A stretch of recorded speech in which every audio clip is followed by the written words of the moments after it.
माननीय सभापति महोदय, मैं हृदय से आपका आभार व्यक्त करता हूं। आपने अवसर दिया और भारतीय राष्ट्रीय कांग्रेस की तरफ से आज इस विधायी समारोह में अपने और अपनी दल की बात कहने का। हमारे 4 साथी इस सदन से जा रहे हैं, श्री मोहम्मद फयाज़, श्री शमशेर सिंह मनहास, श्री नज़ीर अहमद लबाई और नेता प्रतिपक्ष श्री गुलाम नबी आज़ाद। ये बड़ा भावुक क्षण है, क्योंकि हम वो लम्हे याद कर रहे हैं, वो साल याद कर रहे हैं जब गुलाम नबी आज़ाद साहब ने इस देश की खिदमत के लिए और जन सेवा के लिए दिए हैं।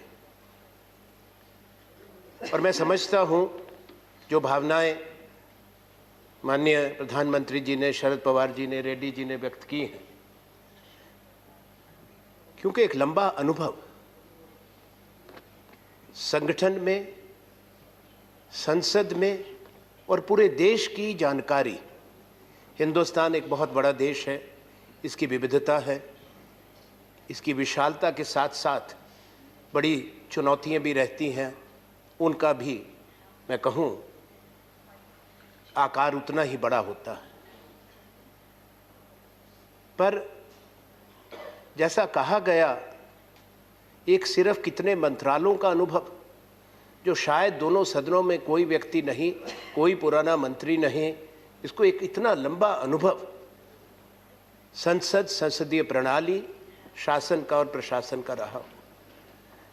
पर मैं कह सकता हूं कि कोई भी नहीं है जिसको इतना गहरा अनुभव संसद की प्रणाली का हो, परंपराओं का हो, संसद कैसे चलती है, कैसे सत्ता पक्ष में रह के प्रतिपक्ष से संबंध बनाना, कैसे दलों की लकीरों से ऊपर उठ के देश की बात को सोचना, और प्रतिपक्ष के नेता के रूप में भी वही व्यवहार रहा।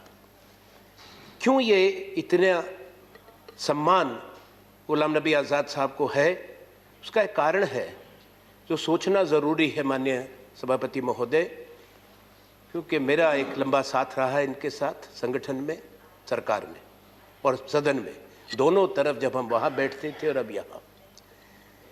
कि सूती गांव भदरवा से एक व्यक्ति, एक नौजवान चल के यहाँ आए और पहचान दिल्ली में हो, और पहचान करने वाले भी कौन, उस समय का नेतृत्व श्रीमती इंदिरा गांधी और दूसरे लोग, और उसके बाद निरंतरता रही।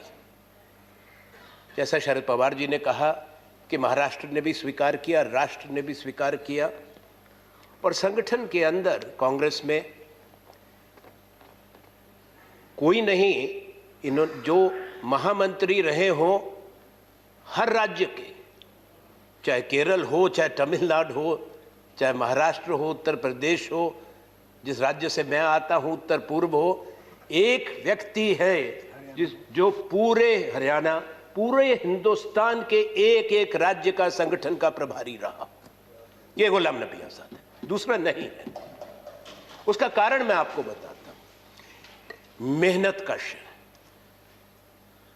ईमानदारी से काम करते हैं, जो जिम्मेवारी दी जाती है उसको निभाते हैं, स्पष्टवादी हैं, इनमें शालीनता भी है, विनम्रता है, और ये व्यावहारिक बातों को समझते हैं कि किस तरह से सम्मान दिया जाता है साथियों को, साथ काम करने वालों को। एक चीज़ मैंने यानी सभापति महोदय मैं ज़रूरी समझता हूँ सदन में आज रखना, क्योंकि संबंध एक ऐसा है जो किसी दूसरे का नहीं होगा संगठन में।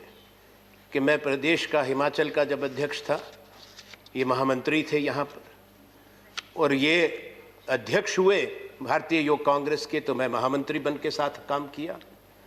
और ये भी एक मैं समझता हूँ बहुत खुशी की बात है, इत्तेफाक भी है, कि जब ये विपक्ष के नेता बने तो मैं उपनेता के रूप में काम करता रहा।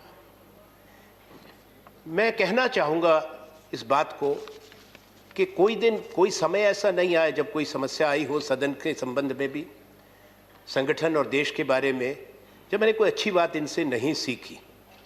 इन्होंने हमेशा एक चीज़ कही कि देखो आनंद, और ये पुरानी बात, कि यहाँ अलग अलग दल, अलग अलग विचारधाराएं हैं, पर हम में एक क्षमता होना ज़रूरी है कि सबको साथ कैसे लेके चलें, और विचारधारा का विरोध को कभी व्यक्तिगत नहीं बनाना चाहिए, पारस्परिक नहीं, उसमें कभी कड़वाहट नहीं आनी चाहिए। और वो उसको इन्होंने बाखूबी निभाया। और कारण ये है कि उस समय के वो हैं, जो संगठन से आए हुए लोग हैं, वो इसको समझते हैं। अन्य कि जो मेहनत करके अनुभव लेके आते हैं, ये मूर्ति बनाने में बहुत समय लगता है। आज ऐसा भी समय होता है कि जब अचानक एकदम से कई सीढ़ी ऊपर जाने की बात होती है। ये पैदल चल के एक एक सीढ़ी चढ़ के वहाँ तक पहुँचे हैं जहाँ आज विराजमान है।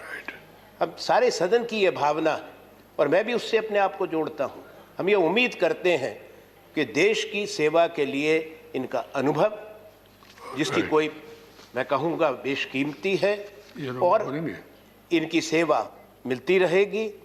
और जब भी जम्मू कश्मीर पे चुनाव होगा, मुझे कोई इसमें शक नहीं है कि गुलाम नबी आज़ाद साहब के बिना अगर ये सोच भी नहीं सकते कि वहाँ के चुनाव में इनकी महत्वपूर्ण भूमिका नहीं होगी, और देश की सेवा के लिए इनकी सेवाएं हमेशा देश को मिलती रहेंगी। धन्यवाद। धन्यवाद आनंद जी। श्री